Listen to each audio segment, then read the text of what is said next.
Star program. Sounds good. How did you find out about the All-Star program and what have you really kind of learned from it so far? Of course. The All-Star program, I didn't know anything about it until my coach came up to me. Hmm. I didn't know it existed. I didn't know there was even a Freeman person in it last year, but I didn't know about it. Um, I think I so did my coach comes up. last year too. Yeah, yeah. I Ellie think Wood or something, I think was Ellie Wood. her. Yes, she plays Yep. tennis. She played tennis. And I mean, I just didn't know her too well.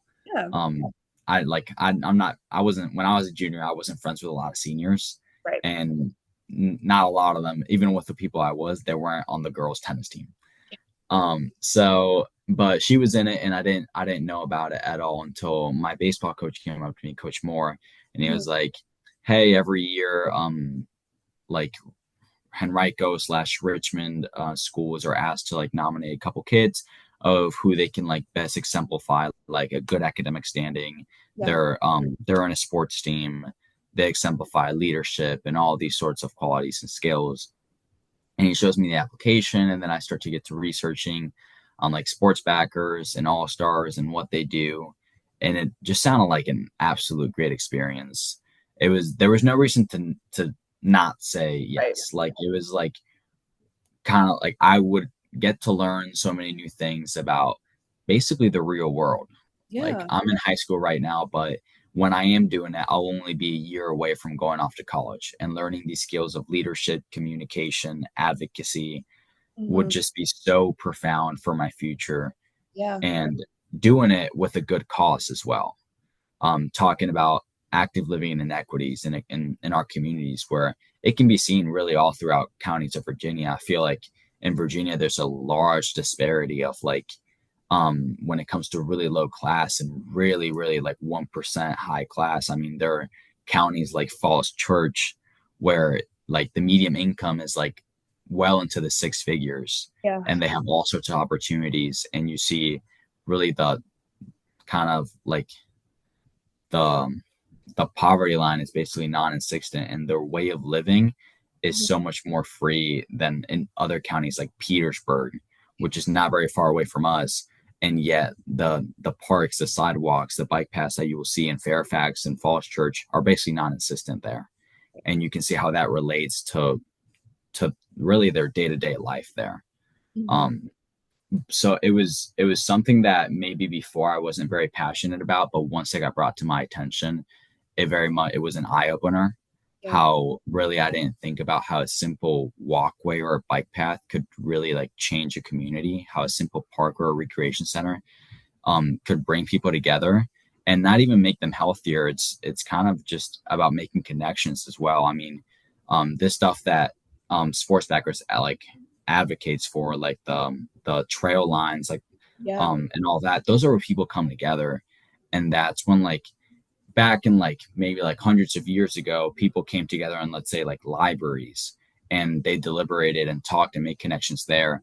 But times have changed, and I feel like places of action where you can take activities and do all these trails and these parks, that's where like we make these sort of bonds that are absolutely, I feel like, necessary as we start getting older.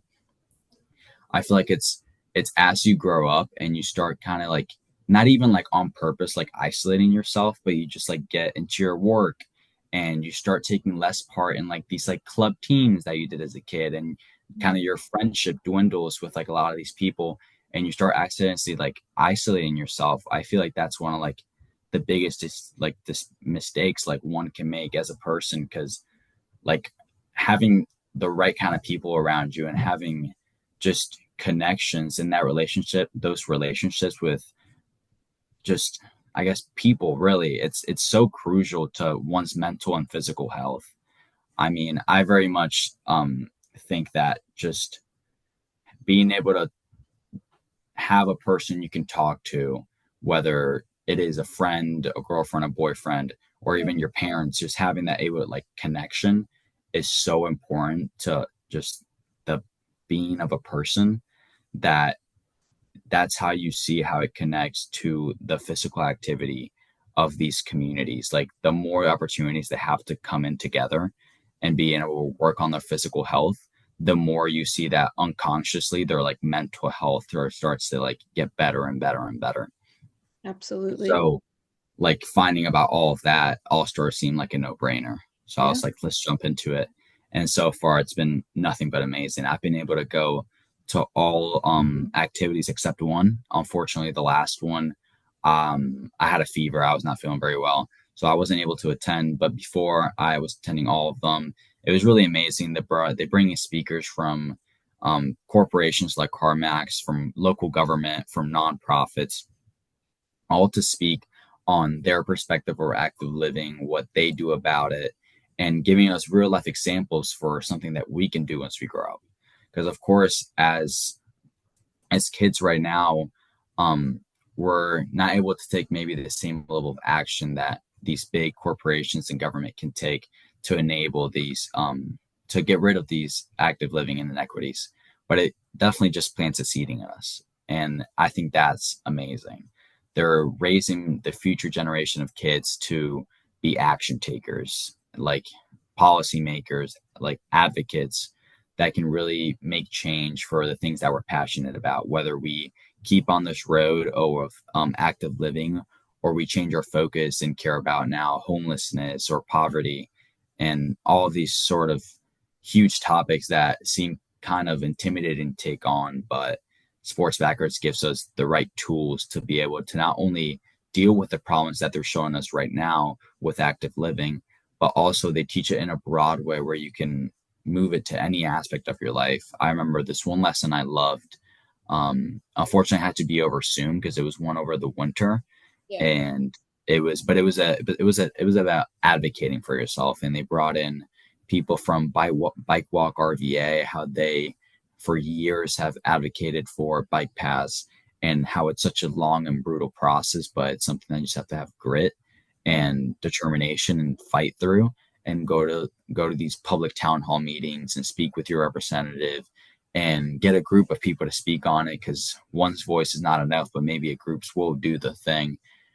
And it was amazing to see how such like I guess similar people, Mhm.